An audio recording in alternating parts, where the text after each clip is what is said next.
it looks like today E3 made an oopsie, a real big oopsie doopsie.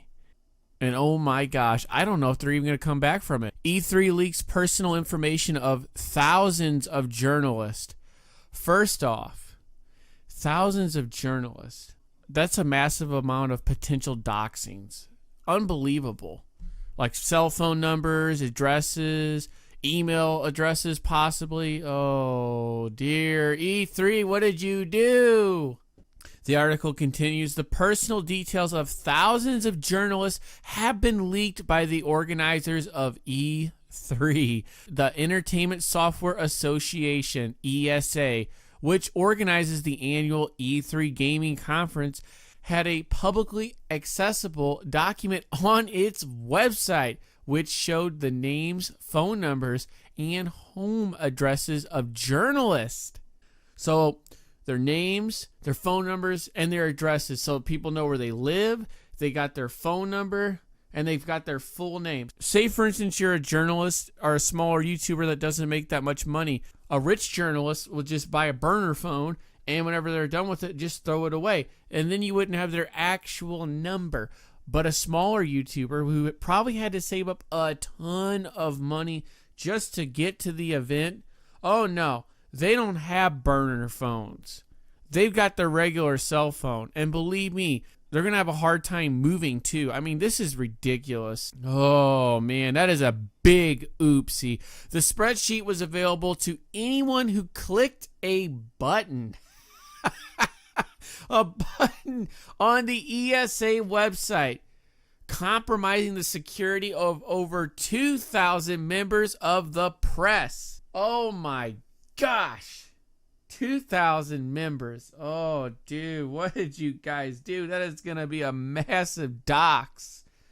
Oh no, I guarantee right now tons of these people are getting phone calls and letters in the mail and all sorts of weird stuff going on, or knocks on their door. Oh no, this is ridiculous. Come on. You know, the richer journalists, I mean, obviously they're just going to have office addresses, but the smaller YouTubers and the smaller journalists, they're going to have their actual homes. I mean, what else are they going to write down? A bench in the park? Are you serious? The leak was first spotted by YouTuber Sophie Norwitz. Sorry if I mispronounced that.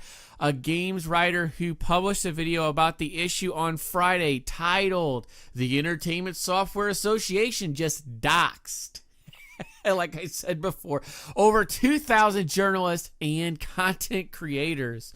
Norwitz said she felt it was her journalistic duty to alert the public. She was stunned that the ESA had a document out in the open, which revealed so much information about journalists. But of course, the ESA gets the biggest oopsie of all for obviously having that vulnerability in their website. I mean, come on. Ridiculous. Norwitz says she contacted the ESA by phone and by email to let them know about the issue, and that the organization pulled the webpage but never responded to her. Oh my Lord. I guess they didn't want to talk to her about the fact that they made a big old oopsie doopsie, you know what I mean? I mean, come on.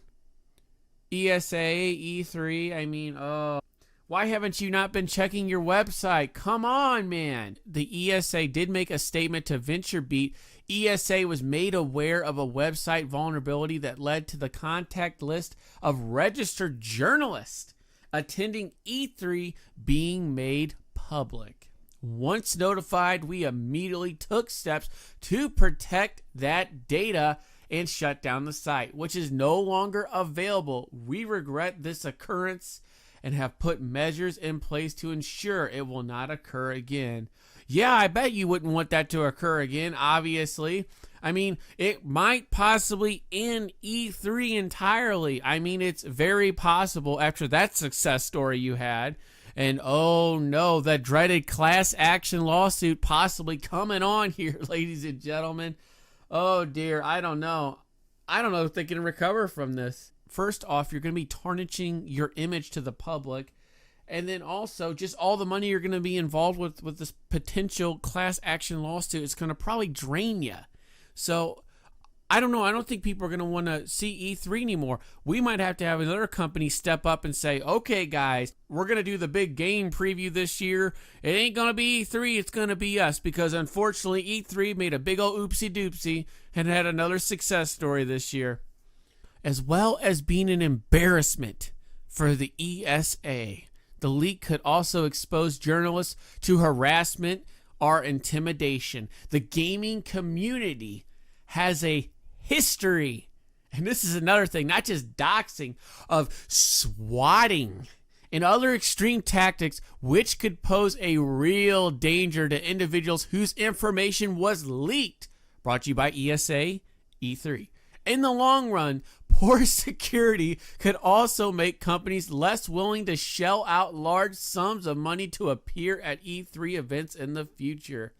Oh, wow. So their security is not that good either. Oh boy, E3, oopsie doopsie, gony whoopsie. Get them out of here. And it also goes on to say it is possible that the leak could be a breach. So not only are you dealing with the U.S. and North America of Europe's General Data Protection Regulation, GDPR, which could result in a large fine. So on top of the large fine, we could also be seeing a potential class action lawsuit. Oh dear. Anyone who attended E3 under a press badge should be aware that their information may now be public. That's always wonderful, including some game developers and streamers, as well as members of the press. You know that guy that's making your favorite game, but he's making it really crappy, the game developer, and your public information is now doxed? Oh, you don't like him? Well, you got his information now. Or how about the streamer that attended E3? You don't care for him. Well, let's go knock on his door. Come on, guys. Or that guy from IGN you just don't care about. Hi, how you doing? Let's send you an email or a phone call. What's up, buddy? I mean, I bet IGN, they've got an extra phone number for their journalists. I mean, clearly you wouldn't be using your own personal cell. You work for IGN. I mean, come on. It's just funny, man. But of course, the tiny YouTubers, they ain't got a burner cell sitting around, you know what I mean? They're using their personal number because they had to save all their money to get to this bad boy here. They got to eat ramen for a year straight and sit in one of the cheapest apartments possible to even have a potential to afford this trip. I mean, come on, man. Ridiculous. So what exactly are YouTubers and fans saying on Twitter about this situation?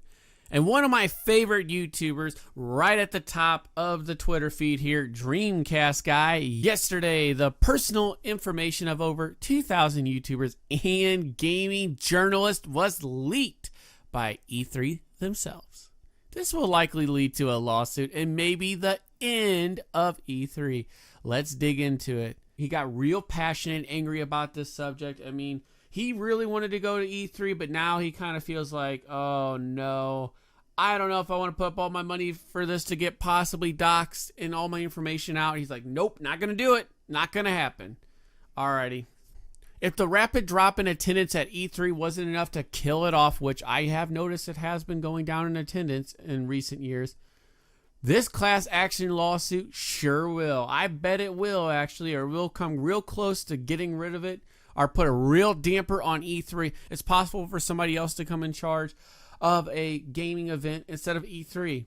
And we have a fan here. Oh boy, this isn't going to end well for E3 or anyone attending it, will it? Class action lawsuit win. Exactly. Ian Miles Chingo, anyone affected by the E3 docs has a solid case for a class action lawsuit against the ESA because 1, the list was publicly available for 2 months through a link on a public website. Oh boy, 2 months. And you can't tell me in 2 months that nobody got on the ESA website that worked for them and like, oh, let's go check out what the public website looks like for everybody today. Let's look at the links. Oh, we didn't do that. Sorry about that, sir. You know what I mean? And 2, users on 4chan and other sites have expressed their intentions to harass those affected. I really do hope that doesn't happen. I really do hope that nobody gets doxxed or swatted. or somebody comes knocking on somebody's door. I mean, it's ridiculous. I mean, come on. Love to everyone. E3 just doxed. Yeah, we got to give them all love because honestly, this is BS. Hate to be the online legal expert, but surely that's lawsuit territory. Yeah, I would say that you're probably right about that. We got somebody else saying here, I'm assuming that there's going to be a no E3 2020 or ESA after this big class action lawsuit. No wonder I've been getting weird phone calls. Oh no. He's been getting phone calls. I guess his information got leaked. Oh, that's ridiculous. I mean, come on. Well, because of the huge ESA data leak, I think E3 is dead and buried if the class action lawsuit is complete. So everybody's already thinking E3 is going to go down the tubes. And here I am at a loss because now I don't want to go anywhere. Hashtag E3 is dead. Yeah, the lawsuit is real. Over 2,000 people's information was leaked, including my own. Oh my gosh. Laugh all you want. E3 has been declining the last couple years, and this will be the final nail in the coffin if everything is completed. Yep, I would say that's going to be in the millions of dollars. Skull here, a YouTuber. If you were affected by the ESA E3 leak and plan on suing them, as you should, here's my advice. Don't settle out of court. They will offer you a hefty sum to keep things quiet. Don't accept it. You will win more than they'll ever offer, all while they'll get negative press. Exactly, you're winning and they're losing. Hey, Docs here, another YouTuber. If you are some content creator / journalist you know has been affected by the E3 / ESA leaks / docs, of course, please contact me. We are organizing a potential class action suit and trying to get as many people affected as possible together. Thanks. Honestly, I really do feel bad for the YouTubers, the Twitch streamers, any members of the press that attended E3 this year and got all their information docs. I mean, it's ridiculous that the ESA was not on top of this. And honestly, it's probably going to be a class action lawsuit before we even know it. I mean, we're talking about millions of dollars. Well, this has been Booming Success. If you like what you've seen here, like, subscribe, leave a comment. That would be freaking awesome. And maybe hit the notification bell if you want to see more of my videos. Thank you so much for watching.